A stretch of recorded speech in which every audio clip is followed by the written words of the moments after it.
오늘 성경 말씀은 신약성경 마태복음 10장 16절에서 20절까지입니다. 신약성경 15쪽 마태복음 10장 16절에서 20절까지입니다. 보라, 내가 너희를 보냄이 양을 이리 가운데로 보냄과 같도다. 그러므로 너희는 뱀같이 지혜롭고 비둘기같이 순결하라. 사람들을 삼가라. 그들이 너희를 공회에 넘겨주겠고 그들이 회당에서 채찍질하리라. 또 너희가 나로 말미암아 총독들과 임금들 앞에 끌려가리니 이는 그들과 이방인들에게 증거가 되게 하려 하심이라. 너희를 넘겨줄 때에 어떻게 또는 무엇을 말할까 염려하지 말라. 그때에 너희에게 할 말을 주시리니 말하는 이는 너희가 아니라 너희 속에서 말씀하시는 이 곧 너희 아버지의 성령이시니라. 아멘. 관현악단 이 시간 특주로 하나님께 영광 올려드립니다.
아멘. 지난 주간 각 학교마다 신입생 입학식이 아마 있었을 겁니다. 우리 교회에서도 초등학교생으로 이야기하면 4명의 아이가 입학을 했거든요. 특별히 초등학교 입학하는 그 아이들의 세상을 향한 첫 번째 발걸음들을 이렇게 지켜보면서 학부모들, 부모님들의 마음이 참 많이 설레었을 거다라고 생각되어집니다. 저도 거의 5년 전에 올려놓았던 사진이 SNS에 툭 뜨더라고요. 그날 되니까. 그때를 기억하면서 참 많이 컸다라는 생각을 좀 하기도 했습니다만은, 이 아이들이 이렇게 자라가지고 이제 어엿하게 세상 속으로 나갈 수 있게 되었다라는 것을 느끼면서 참 대견함도 아마 있을 거예요, 그죠? 참 피덩이 같은 아이를 이제 지 발로 걸어서 이제 가방 메고 학교 가는 모습 보면 얼마나 대견하겠어요. 또 한편에서는 이놈이 학교 가서 잘 적응이나 할까? 선생님 말 알아들을까? 또 막 철부지처럼 막 교실을 뛰어다니지는 않을까? 하는 그런 어떤 염려 섞인 마음들이 아마 분명히 있을 거예요. 누구나 다 한 번씩 경험해 보던 마음들이잖아요. 그죠?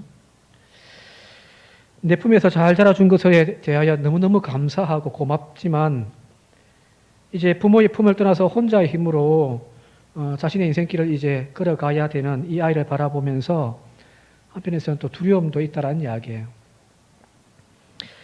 그래서 그 염려를 지금 이 시간 되면은 뭐 할까? 아이가 학교에서 돌아올 때까지 계속 부모의 마음은 거기 학교에 와 있잖아요. 그죠? 그 염려스러운 마음을 주님께 내어 맡기면서 우리 아이들을 기도로 양육하는 부모님들이 되어질 수 있기를 바랍니다. 더불어 이 아이들이 건강하게 성장할 수 있도록 함께 교회가 기도로 함께 키워가는, 그래서 이 아이들이 예수님이 키와 지혜가 자라가며 사람과 하나님 앞에 더 자랑스러워 가더라는 그 말씀대로 우리 아이들이 잘 성장해가는 축복이 있기를 이 시간 주님의 이름으로 축원드립니다. 이 부모의 마음, 이 마음을 오늘 성경 본문 보게 되어지니까 제자들을 향한 예수님의 마음에서 읽어낼 수가 있더라는 거예요. 10장 내용은 12명의 제자들을 주님이 택하셔서 그들을 이제 특별한 능력을 부어 하나님 나라 복음을 전가하기 위하여 파송하는 이야기가 바로 10장에 나와 있는 이야기예요. 그런데 주님이 이 제자들을 세상 가운데 파송하시면서 얼마나 염려스러웠던지 잔소리 아닌 잔소리를 쭉 하고 계세요. 속된 말로 하면은. 여기 10장 전체가 사실은 거의 대부분의 이야기들이 이 제자들을 파송하시면서 제자들에게 당부하고 또 당부하는 내용들이에요. 여기 보면 마지막까지가 지금 쭉 되어 있는데 42절까지니까 계속 말씀하고 계신 거죠. 아이 학교 보내면서 잔소리하는, 이거 챙겼냐, 이거는 그런 어떤 부모의 마음으로 지금 예수님께서 제자들을 지금 세상 가운데 파송하고 있더라는 거예요. 이 예수님의 염려 가득한 마음을 잘 읽어낼 수 있는 말씀이 바로 오늘 16절에 소개되어져 있습니다. 한번 함께 읽어보도록 할게요. 16절입니다. 시작. 보라, 내가 너희를 보냄이 양을 이리 가운데로 보냄과 같도다. 여기까지만 읽을게요. 내가 너희들을 세상 가운데 보내는데 이놈의 양새끼들을 저 이리가 판을 치고 있는 그 가운데 보내는 것 같다. 그러니까 얼마나 불안하겠어요, 그죠? 불안하니까 자꾸만 이게 이제 말이 길어지는 거죠. 구체적으로 17절과 18절에 보게 되어지니까 이 복음 들고 세상 가운데 나가서 그들이 맞닥뜨릴 현실에 대하여 그대로 적고 있는데 17절과 18절을 계속해서 한번 읽어볼게요. 시작. 사람들을 삼가라. 그들이 너희를 공회에 넘겨주겠고 그들의 회당에서 채찍질하리라. 또 너희가 나로 말미암아 총독들과 임금들 앞에 끌려가리니 이는 그들과 이방인들에게 증거가 되게 하려 하심이라. 자, 너희들이 나가는 저 세상 그냥 출세의 대로가, 큰 대로가 쫙 펼쳐져 있어서 신나게 달릴 수 있는 길이 아니라는 거잖아요. 그죠? 저 세상 속에 나가서 너희가 공회에 넘겨지고 회당에서 채찍질 당할 거라는 거예요. 그리고 총독과 임금들 앞에 끌려가서 모진 고난을 당하게 되어질 거라는 거거든요. 그냥 단순하게 불안함이 아니죠. 그 현실이 너무너무 어렵다더라는 거예요. 주님 그걸 아시니까 내보내면서 마음이 편하지가 않는 거죠. 그죠? 여기 나열되어져 있는 여러 박해들, 이 박해들을 적고 있는 단어가 헬라어로 문법적으로 현재형이라고 하거든요. 과거형, 현재형, 미래형이 있다고 한다면 여기 현재형이에요. 그 말은 무슨 말이냐면 지금 예수님께서 제자들에게 막 말씀하고 있는 그 이야기, 그 당시에만 해당되어지는 것이 아니라 지금 마가가 이 복음서를 적어가지고 교회에 보내는데 그 교회 현실도 지금 이 박해가 진행되고 있다는 거예요. 또 이 말씀을 읽고 있는 오늘 우리에게도 바로 이런 박해와 세상 속에서의 풍파가 현존한다는 이야기예요. 그게 진행형의 특징이거든요. 자, 2000년 기독교 역사에서 유럽을 정복했던 로마 제국이 있음 당시에 유럽을 정복했던 로마 제국에 의하여서 로마가 기독교를 공식화함을 통하여 자연스럽게 그 로마의 식민 지배를 받고 있던 유럽도 기독교가 보편화되어졌죠, 그죠? 그죠? 자연스럽게 스며들어갔단 말이에요. 그죠? 또 19세기 일본의 그 서구 열강들이 막 식민 정책을 하면서 가는 곳마다 식민지를 세웠단 말이에요. 그러면서 이 유럽의 기독교가 자연스럽게 지배 계층의 종교로 그 사회에 뿌리를 내리게 되어졌어요. 그죠? 근데 이런 역사를 제외하고 거의 대부분의 2000년 기독교 역사에서 모든 민족들이, 대부분의 민족들이 전도의 문을 활짝 열고 복음을 쉽게 그냥 받아들이는 그런 민족은 거의 없어요. 거의 대부분의 민족이 자신들의 종교와 자신들의 체제를 유지하기 위하여 이 복음의 문을 굳게 걸어 잠그었었단 말이에요. 자, 우리의 역사만 봐도 그렇잖아요. 조선 말기에 세국 정책을 펴기 시작하면서 이 땅에 복음이 들어오긴 들어왔지만 엄청나게 많은 순교자들이 발생하기도 했고요. 복음이 뿌리 내릴 수 없을 그런 어떤 척박한 환경이 우리 민족에게도 있었잖아요. 그죠?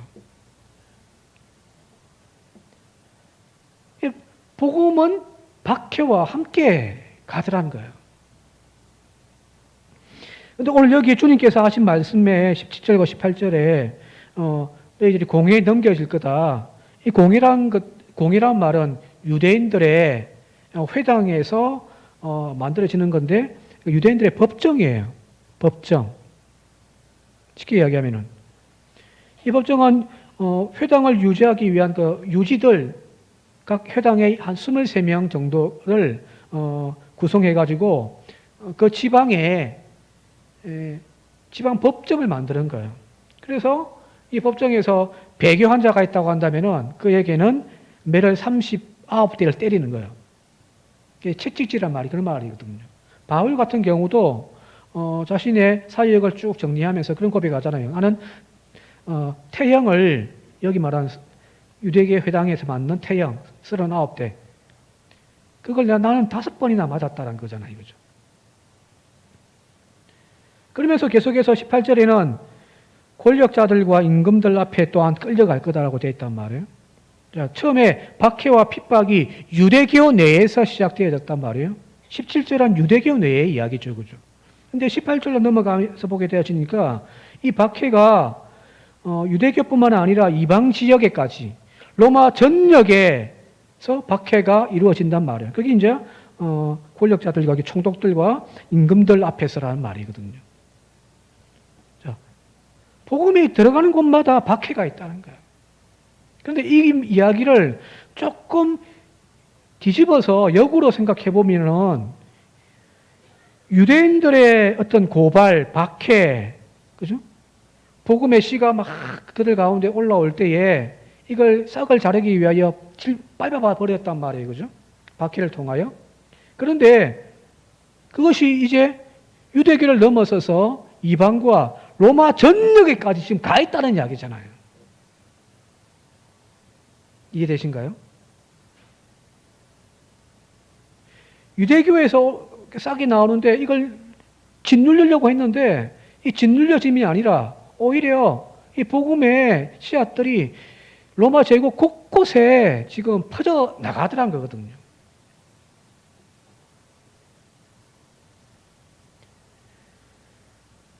복음을 향한 전진의 그 힘을 세상이 감당하지 못했다는 증거이기도 하잖아요. 그죠? 그래서 로마서 8장에 바울은 이렇게 고백합니다. 누가 우리를 그리스도의 사랑에서 끊으리요? 환난이나 곤고나 박해나 기근이나 적신이나 위험이나 칼이랴. 그 어떤 박해와 어떤 위협 가운데서도 예수 그리스도의 사랑에서 우리를 끌어낼 수가 없더라는 거예요. 히브리서 11장에서는 우리가 잘 알고 있는 대로 순교자에 대한 이야기를 이렇게 이야기하고 있습니다. 함께 한번 읽어보겠습니다. 시작. 또 어떤 이들은 조롱과 채찍질 뿐 아니라 결박과 옥에 갇히는 시련도 받았으며 돌로 치는 것과 톱으로 켜는 것과 시험과 칼로 죽임을 당하고 양과 염소의 가죽을 입고 유리하여 궁핍과 환난과 학대를 받았으니 이런 사람은 세상이 감당하지 못하느니라. 그죠? 짓누르고 급박하고 채찍질하고 죽이기도 하는데 문제는 그럼에도 불구하고 이 복음의 사람들을 세상이 감당하지 못하더라는 거예요. 우리의 역사만 봐도 그렇잖아요. 앞서 이야기했지만 세국 정책으로 다 끌어 잠그고 그죠? 복음이 들어올 수 없도록 막았지만 그러나 여기에 떨어진 복음의 씨앗이 자라고 자라서 이 민족이 하나님의 동산이 되어졌잖아요. 그렇죠? 세상의 기독교 역사에서 유래를 찾아볼 수 없는 부흥이 이루어졌다고 세상이 다 인정하는 그런 나라가 되어졌단 말이에요. 이것이 여러분들 복음입니다. 자, 다시 18절과 한번 돌아가 볼게요.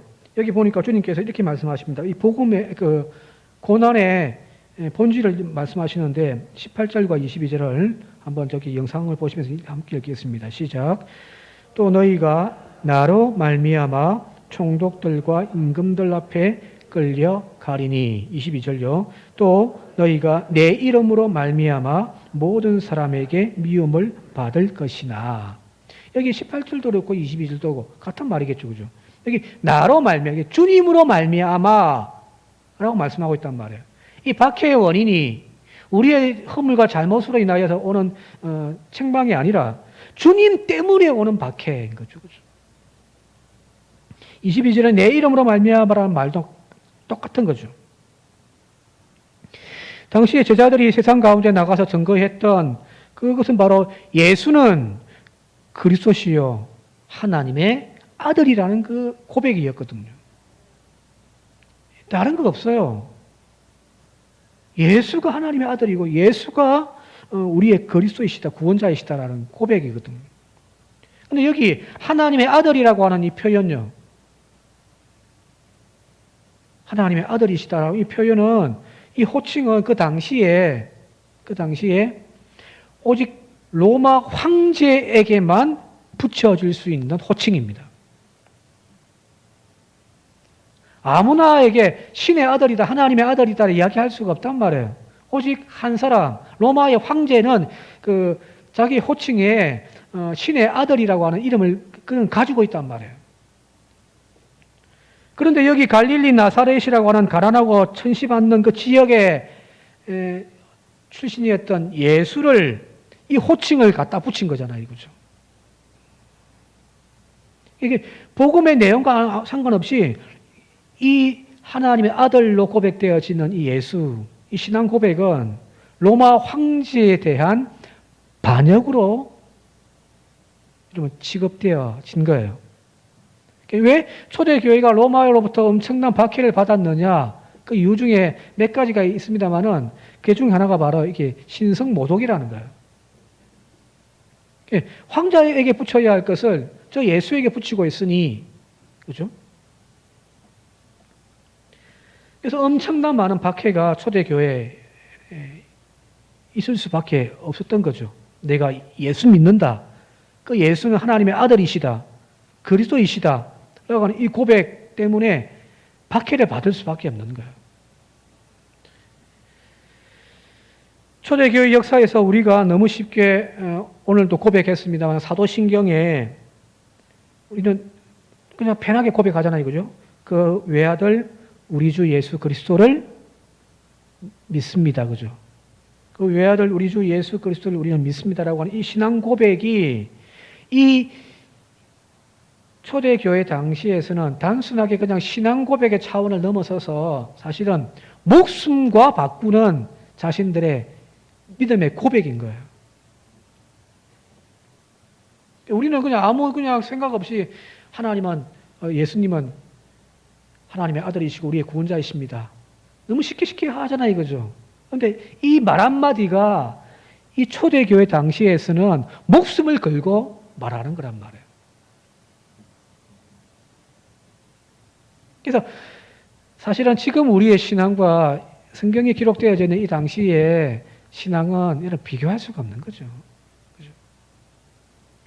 여러분 잘 아시는 그 익투스라고 하는 물고기 그림 아시죠? 그죠? 초대교회가 엄청난 박해 가운데 지하로 다 숨어버리게 되어지고 자기들끼리 이제 암호로 그리스도인이라는 것을 표현하기 위하여 서로 이렇게 이제 표시했던 그것이 물고기 모양이잖아요. 그죠? 잠시 보시면은 저기 가운데에 익투스 이렇게 헬라어로 익투스라고 되어 있습니다. 근데 이 익투스라는 단어 하나하나가 그거예요. 뭐 다 읽으면 시간이 없으니까 예수는 그리스도시요. 그다음에 이제 데오스 하나님의 이제 휴오스 아들이시며 그다음에 이제 구원자이십니다. 그런 단어거든요. 단순하게 그냥 익투스 물고기 이 단어 하나가 아니라 그 단어 안에는 자신들의 신앙 고백을 숨겨 놓은 거죠. 그죠? 박해 속에서 예수 그리스도가 우리의 주이심을 고백하는 이 신앙의 정표를 품고 산다라고 하는 것, 그건 다시 말씀드립니다만 순교의 각오로 하는 거란 말이에요. 자, 여기 나와 있는 나로 말미암아, 나의 이름으로 말미암아, 즉 주님으로 말미암고 주님의 이름으로 말미암아 고난과 책직을 받을 수밖에 없다라는 거잖아요. 그게 신앙생활이라는 거거든요. 이 주님의 말씀 앞에서 오늘 우리의 신앙을 좀 다시 한 번 더 되돌아보아야 하지 않을까 싶습니다. 자, 여러분들 물어볼게요. 우리의 신앙에서 예수의 이름이라고 하는 이 말에 뒤에 수식되어져 있는 것들이 무엇들이 있습니까? 자, 우리는 예수의 이름 가지고 뭘 하고 있죠? 흔히 우리가 이 예수의 이름을 단지 출세를 위한 보증수표 정도로 여기고 있지는 않는가라는 거예요.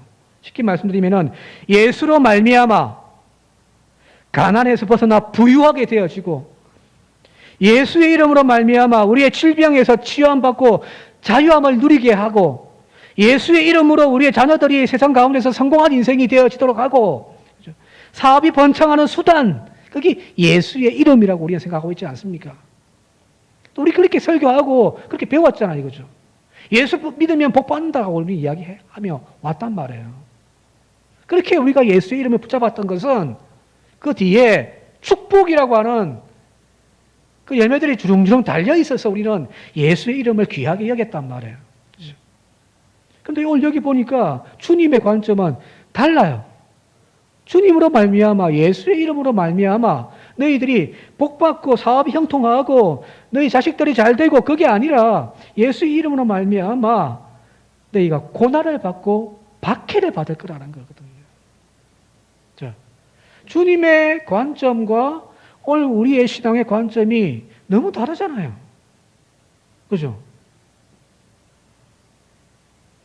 마치 십자가의 죽음을 앞두고 있는 그 예수님께서 막 번뇌하고 있을 때 세 번씩이나 그 십자가의 죽음을 제자들에게 예언을 다 하잖아요.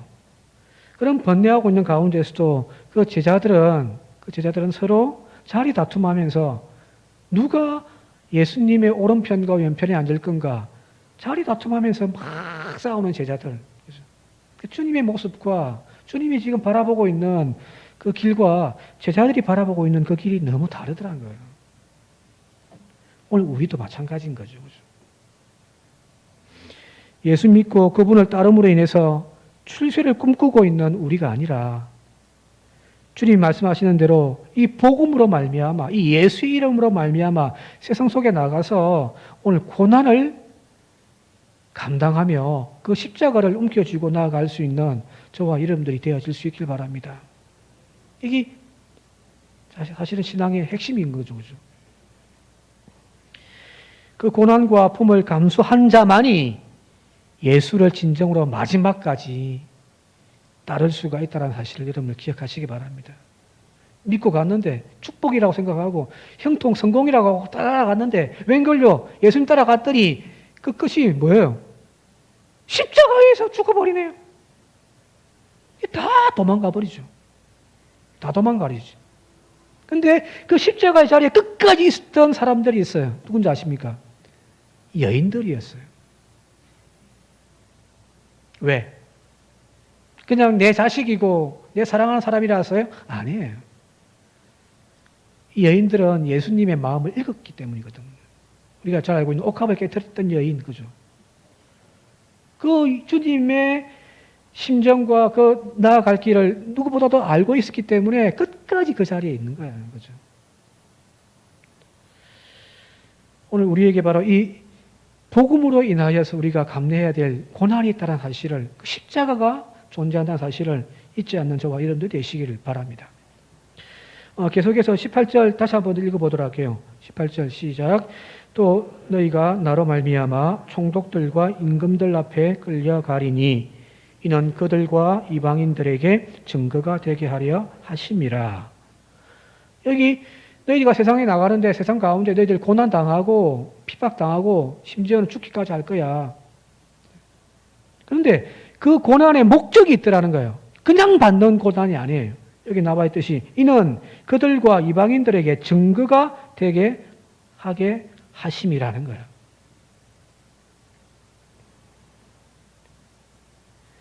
오히려 권력자들 앞에서 재판받고 채찍질 맞고 또한 목숨을 잃는 그런 박해 가운데서 이것이 오히려 역설적으로 복음이 세상 가운데 그들 가운데 증거되어지는 계기가 되어진다는 거예요. 때리면 때릴수록 복음은 더 퍼져나가더라는 거거든요. 자, 이걸 조금 쉽게 표현해 볼게요. 교회는 박해를 받고 고난받는 존재들이다. 그런데 나가면 그들의 박해를 통하여 세상 가운데 복음이 증거되어진다. 이걸 다르게 표현하면 소리 내는 북과 같더라는 거예요. 하는 북 알죠, 그죠? 교회는 북이며 세상이 교회를 향하여서 취하는 그 박해와 채찍은 북을 두드리는 소리와 같다는 거예요. 죽어가고 있는 세상을 깨우기 위하여서 땅만을 바라보고 한숨만 가득한 그 인생들에게 저 하늘 바라보라고 울리는 북소리가 교회인 거죠. 그래서 여러분들, 교회는 동네 북이 되어야 합니다. 흔히 우리가 뭐 동네 북이란 이놈 저놈 와서 막 다친다고 해서 부정적으로 우리가 이제 이야기를 합니다만은 오늘 이 동네 북이 되어지는 교회, 다르게 표현하면 각 이 민족 가운데 각 고을마다 각 동네마다 이 복음을 울리는 동네 북이 울려야 민족이 살고 지역이 사는 거예요. 아멘을 안 하십니까? 지금 왜 목소리 크게 이야기하는데요? 아멘 좀 하라고. 다시 할게요. 이 민족의 각 고을마다 동네마다 마을마다 이 복음을 울리는 이 동네 북이 울려 퍼져야 민족이 산단 말이에요. 그래서 진짜 이거는 아멘이에요. 따라서 교회를 향한 세상의 박해와 채찍은 오히려 세상에 예수 그리스도의 생명의 복음을 울려 퍼지게 하는 계기가 되어지는 거죠. 자, 물어볼게요. 북은 보라고 있는 거예요? 두들기라고 있는 거예요? 북은 어떤 장식품이 아니잖아요, 그죠? 거기에 뭐 소가죽하고 무슨 가죽을 했다, 뭐 이 나무는 무슨 오동나무고 무슨 소용이 있어요, 그죠? 두들겨서 소리가 좋은 것, 그게 최고의 북이잖아요. 두들기지 아니한, 소리 나지 아니하는 북은 장식품에 불과할 뿐입니다. 마찬가지로 교회가 박해를 피해버리고 예수의 이름으로 인한 채찍질을 외면하기 시작한다면 더 이상 복음의 북소리를 내는 그 북이 되어지는 것을 거부하는 것과 마찬가지라는 거죠. 자, 작년부터 올해까지 지금 계속 코로나 사태를 우리가 지금 경험하고 있는데 이 코로나 사태 때 교회의 위상이 지금 막 진짜 저 바닥까지 떨어져 버렸죠. 어디 가서 뭐 교회 다닌다 말도 못하겠고 내가 목사란 말도 이제 못하겠어요. 그죠? 그래서 많은 분들이 공통적으로 하는 말이 이 코로나 이후로 교회가 전도의 문이 막혀버릴 거다라고 이런 이야기를 하고 있단 말이에요. 실제로 그래요, 그죠? 전도 문이 이제 막혀버린다고 다들 이야기를 하고 있습니다. 세상도 오늘 우리를 향하여서 그렇게 이야기를 해요. 제발 이제 좀 모이지 말라. 제발 이제 좀 그 입 좀 다물어라.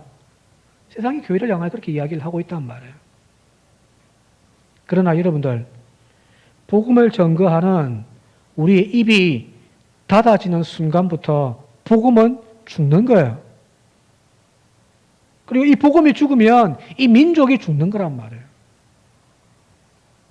우리는 죽을 때까지 이 복음 전가하다가 주님 앞에 나아가는 것이 바로 성도의 삶이고 그게 바로 교회의 존재의 목적이에요. 울리는 북이 되어야 한단 말이에요. 사도행전에 보게 되어지니까 복음을 전가하다가 붙잡혔던 그 베드로와 요한이 지금 대제사장과 서기관들 앞에 지금 재판을 받는 장면이 나와요. 사도행전 4장 17절부터 20절까지를 한번 함께 읽겠습니다. 시작. 이것이 민간에 더 퍼지지 못하게 그들을 위협하여 이후에는 이 이름으로 아무에게도 말하지 말게 하자 하고 그들을 불러 경계하여 예수의 이름으로 말하지도 말고 가르치지도 말라 하니 베드로 요한이 대답하여 이르되 하나님 앞에서 너희의 말을 듣는 것이 하나님의 말씀을 듣는 것보다 옳은가 판단하라. 우리는 보고 들은 것을 말하지 아니할 수 없다 하니 막 협박하며 겁준단 말이에요. 더 이상 너희 예수의 이름으로 전하지도 말하지도 말라는 거예요. 그죠? 그러나 베드로와 요한이 이야기를 합니다. 우리는 하나님이 우리에게 부어주신 그 음성을 전하는 것뿐이다. 우리가 보고 들은 것들을 우리는 말하지 않을 수가 없다는 거예요. 너희들이 아무리 입을 막고 족쇄에 온다 할지라도 이 복음의 소리는 세상을 향하여 퍼져나갈 수밖에 없다는 거예요. 그래서 때려라 울린다. 이제 더 이상 우리 스스로가 전도의 문이 막혔는 둥 이제 뭐 전도가 안 된다라는 둥 그걸 우리의 언어화하지 않기를 바랍니다. 스스로 절망하고 좌절하고 몸을 움츠려 복음으로 인한 박해와 주로 말미암은 고난을 회피하려고 하지 않기를 바랍니다.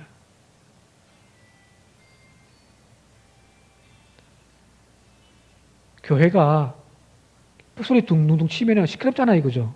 그죠? 그죠? 교회가 세상을 요란하게 시끄럽게 만들어야 되는 거예요. 물론 이번 코로나 사태에서처럼 교회가 뭐 불법을 행하고 또 뭐 이기적이고 삐뚤어진 어떤 비이성적인 신앙 가지고 막 세상을 혼란스럽게 만드는 그런 것은 금지해야 되겠지만 생명의 말씀, 복음 가지고는 세상을 향하여 계속 시끄럽게 울려야죠. 그죠? 그거 하라고 하나님이 교회를 세워놨는데.